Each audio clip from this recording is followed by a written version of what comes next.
Hello दोस्तों, एक नई वीडियो में फिर से स्वागत है। और अभी मैं वीडियो नहीं बना पा रहा हूँ क्योंकि अभी बहुत ढेर सारा काम है। हम लोग काम करने में व्यस्त हैं।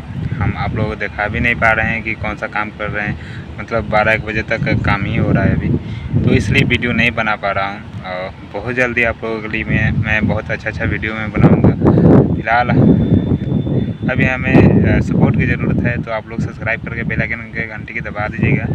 कोई भी नई वीडियो आएगा तो सबसे पहले आप देख पाएंगे।